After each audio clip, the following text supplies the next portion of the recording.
This is Adam Martin with your Western District Fishing Report. Here at Kentucky and Barkley Lakes, water temps are currently sitting at 57 degrees and the water is heavily stained from the recent thunderstorms. The muddy water and fluctuating temps have led to some pretty poor fishing over the past week, but I am optimistic about the next 2 weeks. Starting April 1st, the lake will begin its slow rise up to summer pool. As the water rises, the fish will follow. Crankbaits have been the primary go-to for bass, and anglers are still catching a really high proportion of smallmouth bass even on Lake Barkley.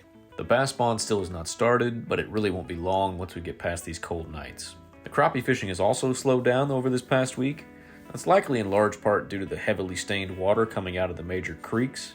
And as with the bass, the crappie are still mainly in pre-spawn, but they are moving shallower. Again, as the water rises, and particularly if we get a sharp rise due to some really heavy rainfall, the crappie will move shallow even if it's not time to spawn. With almost no flooding earlier this spring, we should have a nice crop of mustard flowers for those fish to move into as the water rises.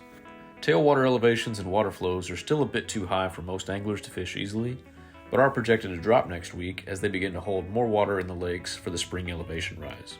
Now is a great time of year to snag below Kentucky Lake, as many species including striped bass, hybrids, paddlefish, and invasive carp are all beginning to congregate there in higher numbers. As always, if you decide to get out on the water, always wear your life jackets and kill switches. Good luck.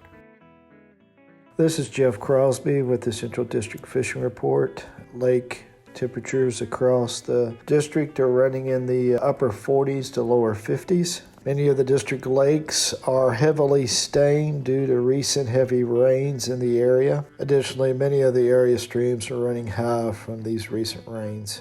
But a few fish are being caught. We are in pre-spawn mode for largemouth bass at many of our area lakes. So it's a good time of year to throw crankbaits, spinnerbaits, or chatterbaits to catch a few pre-spawn bass this year, as well as flipping plastics or jigs around shoreline cover in brush piles. Additionally, a few crappie can be caught at many of our area lakes like Taylorsville, Bolts, Beaver, Elmer Davis lakes are good options this time of year to catching a few crappie. Fishing crappie jigs as well as live minnows around brush piles can be very productive this time of year. When the Salt River stabilizes from this recent rain, it would be a good time to try your luck catching a few white bass and saugeye in the upper portions of Taylorsville Lake. Try your luck casting crankbaits, inline spinners, or swim jigs for catching some of these white bass, and crankbaits and jigs are good options for catching a few saugeye. And finally, don't forget about your local Fins lakes.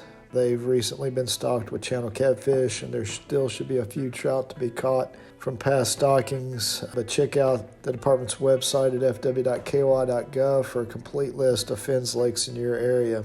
So grab a pole, enjoy some great spring fishing, and I hope to see you on the water.